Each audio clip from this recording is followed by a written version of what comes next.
mais mastigada, mais clara, mais didático para a geração conseguir entender, até chegar à nossa geração, que a gente tem o Talmud traduzido, hoje em dia é pouco, mas até para o português. O inglês está totalmente traduzido, com o Rashi, em alguns lugares até o Rashi totalmente traduzido, em alguns lugares isso não chega. Se não chega o Rashi totalmente traduzido, mas chega o Talmud traduzido e explicado em inglês, em português, em espanhol. Ou seja, ao mesmo tempo que é uma coisa maravilhosa, tem algo um pouco triste, que as pessoas não conseguem mais estudar o Talmud em aramaico. Tá? Só para deixar claro que nas yeshivot, como eu estudei, todo 100% em aramaico.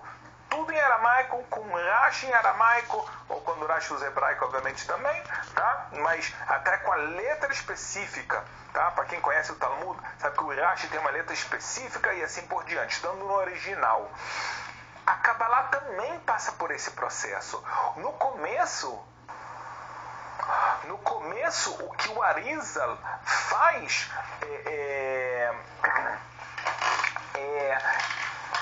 está muito claro para ele, para os alunos, ele está explicando, mas com a continuação das gerações, isso aqui já não é igual. Então há necessidade agora de pegar e fazer mais organizações, dividir ainda em mais partes para ficar mais claro. Então, uma das coisas que acontece, uma das coisas, vou citar aqui, nessa difusão dos ensinamentos da Kabbalah, eu vou dar um exemplo de um sábio que ele muda a história também, tá, da difusão da parte mística da Torá, que é o Rabbi Moshe Chaim Luzzatto, famoso Ramchal. Tá? O Rabbi Moshe Chaim Luzzatto, outro rabino que a gente não tem ideia do tamanho, da santidade, da grandeza do conhecimento que ele tinha de Torá. Na própria época dele, as pessoas ficavam espantadas. Como pode ser que tenha uma pessoa tão jovem que já sabe tudo de tudo da Torá, inclusive a parte mística, a ponto que algumas pessoas já pensavam que ele era um bruxo e queimaram, por incrível que pareça, livros dele de Kabbalah. A ideia dele foi pegar a Kabbalah e agora explicar mais para ficar mais acessível a mais pessoas. Exatamente nesse processo que as pessoas não conseguem entender como pode ser uma pessoa tão grande. Será que ele é um bruxo?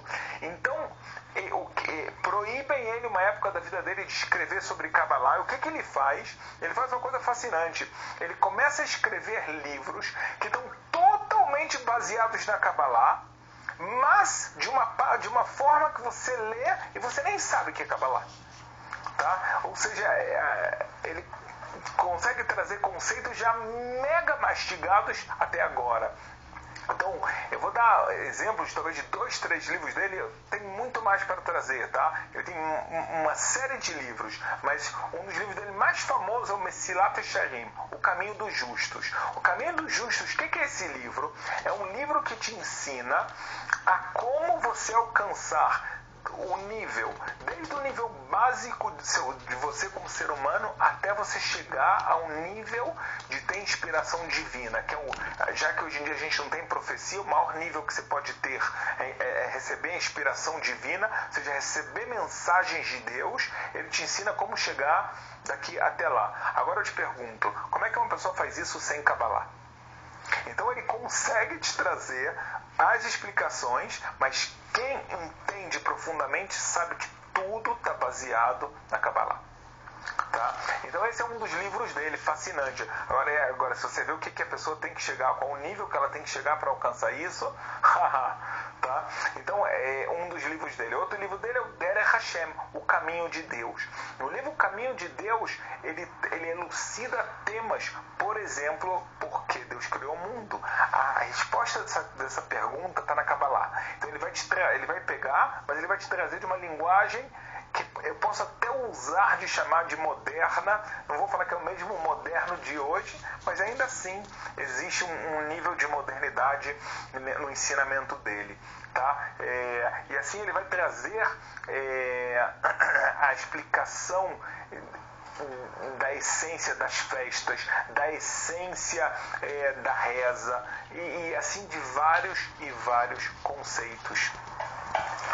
Ele tem um livro chamado Os 138 Portões da Sabedoria, que ele realmente lá pega os conceitos de Kabbalah e ele vai explicando um por um, mas de uma forma que isso te leva a isso, e agora que você entendeu isso, também você pode entender agora um nível mais superior, você pode entender um novo conceito, e assim você vai passando 138 passos de conhecimento de conceitos cabalísticos. E aí você ganha um ensinamento espetacular sobre muitos temas do mundo.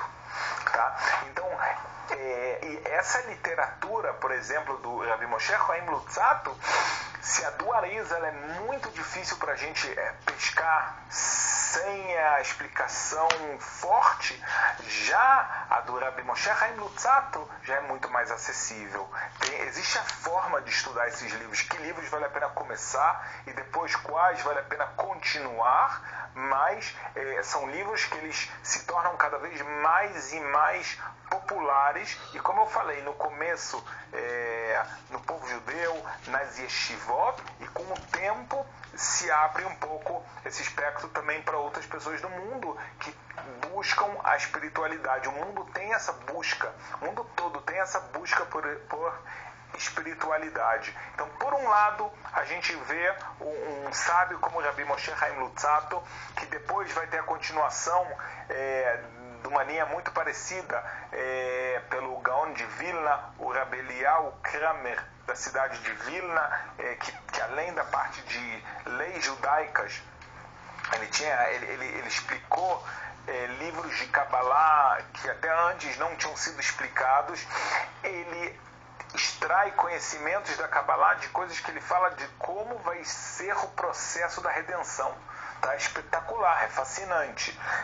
Então, ele mesmo fala que ele se baseia muito no Rabbi Moshe Chaim Luzzatto, e o Gaon de Vilna, que era um anjo, ele fala que se o Rabbi Moshe Chaim Luzzatto tivesse vivo na época dele, ele andando de Vilna até o Rabbi Moshe Chaim Luzzatto para ser aluno dele.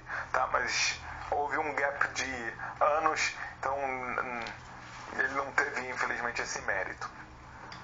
Tá? E depois a gente tem outros rabinos, o Rabbi Chaim de Volozhin, que foi o maior aluno, considerado um dos maiores alunos do Gaon de Vilna, apesar que tem outros grandes alunos do Gaon de Vilna, tá?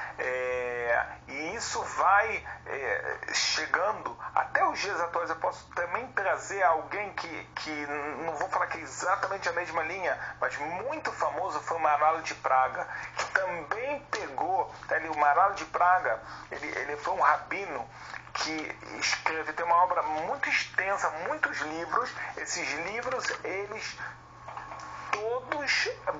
ele pega explicações da Torá, do Talmud, muita dessa parte talmúdica que tem segredos de Kabbalah, ele pega e ele elucida pra gente nessas obras dele. Tá? E isso vai seguindo de geração, sempre vão ter alguns maiores expoentes. Eu falei o Rabbi Moshe Chaim Luzzatto, o Gaon de Vilna, o Rabbi Chaim de Volozhin, que tem um livro muito famoso, muito importante, que se chama Nefesh HaChaim, a alma da vida, o Maharal de Praga, e a gente vai chegando até a nossa geração, que eu posso citar dois sábios cabalistas que seguem muito essa linha, que um é o Rabbi Avraham Yitzhak Cohen Kook, tá? O famoso Rav Kook, que foi o primeiro rabino chefe de Israel, tá? Dessa nova época, tá? A gente está falando dos anos de 1900 e pouco, tá? Ele não chegou a ver o Estado de Israel, mas ele já era considerado, foi o primeiro rabino rabino-chefe do rabinato de Israel, que ele mesmo falou para criar. Tá? E a gente também tem outro Rav que elucida muito a Torá do Arizal dessa forma, que é o Rav Ashlag, tá? Que também ficou muito famoso com o comentário dele da Torá, da Kabbalah, e que faz ela ficar bem mais acessível. Esse é um lado da transmissão da Kabbalah, e tem outro lado. fascinante, não menos fascinante, que é o lado da Hassidut. Tá? Então, se a gente trouxe de um lado, então, depois daqueles grandes sábios, vem talvez o maior expoente, que é o Reb Moshe Chaim Luzzatto. Em outro lugar, não muito distante, aparece uma pessoa jovem, extremamente sábia e pura, que é o Baal Shem Tov. Tá? Rav Israel Baal Shem Tov. É um jovem com capacidades extraordinárias, que ele percebe que muitas pessoas do povo judeu, elas não conseguem se conectar tanto ao estudo do Talmud e das leis. Elas querem se conectar a Deus, mas elas estão buscando uma outra forma de conexão, seja através do estudo ou através também de outras práticas dentro da Torá. Tá? E ele o que ele faz? Ele é considerado o criador da Hassidut. A Hassidut seria uma nova disciplina da Torá que visa trazer os ensinamentos da Kabbalah de uma forma ainda mais clara e também aplicável à sua vida, onde você trabalha muito a sua essência, não só a parte técnica, por exemplo, do cumprimento das mitzvot. Nunca um Hassid vai abrir mão. Por outro lado, ele quer saber se você está fazendo as coisas com a intenção devida, se você consegue, através do seu estudo de Torá, do seu cumprimento de mitzvot, se você consegue mudar o seu interior. Não só o teu exterior, não só que você está botando o tefilim ou se você está estudando, mas você está se tornando uma pessoa melhor? Você consegue diminuir o mal que você tem dentro, controlar o teu instinto mal que tem dentro de você? Então é fascinante. Tá? Realmente é fascinante. É isso que acontece com o Rav Israel Baal Shem Tov. E aí ele começa, agora é um movimento totalmente novo, tá? Porque ele também vai se conectar a uma parte do povo judeu que não é a parte do povo que está estudando o Torá dentro das sinagogas e das yeshivot, também do povão. Ele vai trazer conceitos mega elevados e ele vai conseguir falar com muitas pessoas. E não é à toa que ele realmente, o movimento dele, começa com ele em pouco tempo, já na segunda geração que a gente fala de mestres racídicos, já se fala de milhares de judeus que seguem a Hassidut. Tá? A gente segue, depois dele, o maior aluno dele foi chamado Magid de Mezrit. Então o Baal Shem Tov já tem alguns escritos dele. Depois vem o Magid de Mezrit, que é interessante que no começo ele não queria estudar com o Baal Shem Tov. Ele achava que estava trazendo uma coisa nova e tudo, até que quando o Baal Shem Tov via coisas que um ser humano normal não vê, ele vê que ele tem que ser o aluno dele. E o Magid Mezrit estava muito doente naquela época. Ele pergunta: você quer que eu te cure através dos nomes de Deus ou através da natureza? Ele fala através da natureza. Depois ele se arrependeu que ele falou isso, que ele falou que a cura não veio completa. Se fosse com os nomes de Deus, vinha completa. E ele acaba se tornando o maior aluno e ele faz a difusão da Hassidut ficar ainda maior, e daqui começam a ter muitos mestres gigantes da Hassidut. Tá? A gente pode seguir que a terceira geração da Hassidut começa entre a segunda e terceira geração, aí começa a gente ter outras pessoas. A gente já vai falar que quem começou, o Rav Israel Baal Shem Tov, já era tão gigante. O Magid Mezrit, o Torber Mezrit, já é também gigante, mas as próximas gerações também. Então, dessa próxima geração, a gente pode citar, por exemplo, o Rosemi Lublin, Rav Horovitz. Outro Horovitz, a gente falou do Shla Kadosh, que também era Horovitz. Ele era chamado visionário de Lublin. Por que visionário?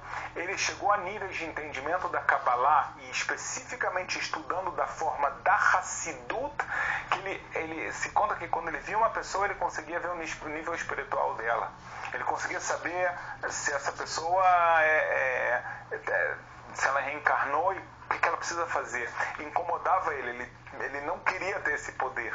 Ele queria ver as pessoas sempre bem, sempre, e às vezes pode ser que é um pouco assustador. Os maiores mestres racídicos da Rússia e da Polônia foram alunos dele, tá? E na mesma geração, a gente pode citar o famoso Rav Zalman Miliad, que é conhecido como Baal HaTanya. Ele começa o famoso movimento, assim, ele dá um impulso ainda muito grande ao movimento racídico, cada vez mais, mas dele vão sair linhas racídicas, tá? Cada mestre racídico, ele vai acabar criando uma forma específica de estudar a Torá da Hassidut, tá? Então, ele, por exemplo, é considerado o pai de mais de uma Hassidut, mas talvez uma das mais famosas, que quer falar que ele é o pai principal dessa Hassidut, é a Hassidut Chabad, que ela é muito conhecida no mundo todo, tá? E ele escreve uma obra de Hassidut espetacular, que é o Tânia. Tá? Ele escreve o Tânia, que é um livro que traz conceitos de Kabbalah muito profundos, e ele explica dessa forma e traz também o trabalho pessoal que esse ensinamento tem que trazer para a sua vida, tá? Ele não é um livro fácil, não de entendimento e muito menos de cumprimento, mas a beleza dele é pegar sempre a essência das coisas, é você sentir que você sai da capa exterior de qualquer tema que você está tocando, seja mesmo um tema espiritual ou seja um tema material, e entrar na essência das coisas e assim fazer mudanças verdadeiras. É fascinante, tá? Todo o tema do estudo da Torá, seja pelo lado do Rabbi Moshe Chaim Luzzatto, seja por lado, por exemplo, do Baal HaTanya, tá? Desse livro Tânia, de cada um deles você vai ganhar ensinamentos incríveis. Às vezes você vai conseguir se conectar às duas formas de estudar. Tem pessoas que vão acabar se conectando muito mais a uma do que a outra, tá? Pode ser mais pelo lado da Hassidut, mais por esse outro lado. Mas então quer dizer que o estudo da Torá, o estudo da Kabbalah, de alguma forma ele começa a ter uma divisão, tá? Uma forma de difundir é a Hassidut, e a outra forma são dos rabinos, que a gente chama eles de lituanos, tá? Eles, em sua maioria, estavam na Lituânia, como eu falei, do Gaon de Vilna e etc. E aí vai tendo a difusão desses ensinamentos que chegam até o dia de hoje. Se eu cheguei até o Rav Kook, até o Rav Ashlag, na Hassidut, então a gente vai ter a criação de vários centros racídicos diferentes. A gente citou o Chabad, que ele acaba que então tem o Baal HaTanya, depois vai ter os rabinos, até a nossa geração, que infelizmente o último rabino faleceu e não deixou quem seria o próximo, mas a gente tem outras cortes racídicas super importantes, não menos importantes, como a de Gur, que tem enormes rabinos durante toda a história, até o dia de hoje, lá assim se renova. Famosa Hassidut de Breslav, que prega muito o tema da alegria, né? Essa é uma Hassidut muito curiosa, porque o Rab Nachman de Breslav, ele era bisneto do Baal Shem Tov, e ele foi muito, muito grande. Ele teve o maior aluno dele que escreveu as obras de Hassidut dele, Rab Natan, e depois o Rab Natan falou, olha, eu só sou aluno, mesmo depois da morte do Rab Nachman, ele não aceitou ser o rabino e terminou a Hassidut, nunca mais teve um rabino-chefe, porém os ensinamentos dele, ou seja, tem aqui em Israel e no mundo milhares de pessoas que se autodenominam, eu sigo, tá, a Hassidut de Breslav. Então a gente tem Gur, Breslav, e eu vou falar para vocês, mas entre dezenas e centenas de cortes racídicas que vão ensinando essa parte da Torá mística de uma forma específica, muito parecida uma com outra, mas às vezes tem diferença num costume ou está mais ligado num rabino, em algo específico que aquele rabino tocava no ponto de estudo, no ponto de trabalho divino. E isso chega até os dias de hoje. Tá? A gente vê que realmente esse processo que começou, tá? Eu até não falei, a gente falou, o Rav Moshe Cordovero, a gente está falando do ano de 1520, o Arizal 1540, e se eu falei o Baal Shem Tov, ele já é 1700, tá? Muito parecido com o Rav Moshe Chaim Luzzatto, um pouquinho antes, tá? E isso vai cada vez se desenvolvendo mais, até chegar aos dias de hoje, que a gente vai encontrar a literatura de Kabbalah, tá? E eu estou falando da Kabbalah original, explicada através dessas duas grandes linhas, seja a linha lituânia, sendo a linha racídica, de uma forma muito intensa, muito diversificada, porém, quando você vai ver, e aqui é muito importante você saber disso, muito embasada, não tem nenhuma invenção, tá? Tem cada vez uma explicação melhor, algo ainda que um desenvolvimento para você entender melhor um conceito, um tema, ou como aplicá-lo na sua vida. Mas não é que agora está se criando uma nova Kabbalah, um ensinamento que Moshe Rabbeinu não recebeu lá em cima, ou alguma coisa assim. Isso de forma alguma. É muito importante entender isso. E eu falo isso exatamente para a gente saber, nessas aulas a gente está falando, né, da entrega da Torá, de como ela foi transmitida de geração em geração, tá? E às vezes uma pessoa pode falar, mas calma aí, Moshe Rabbeinu recebeu o que o Rav Kook escreveu? A resposta é sim e não. O Rav Kook, ele escreve que todos os escritos dele, que são muitos, são baseados no Arizal, mas ele tem a forma dele de transmitir, de explicar. Tá?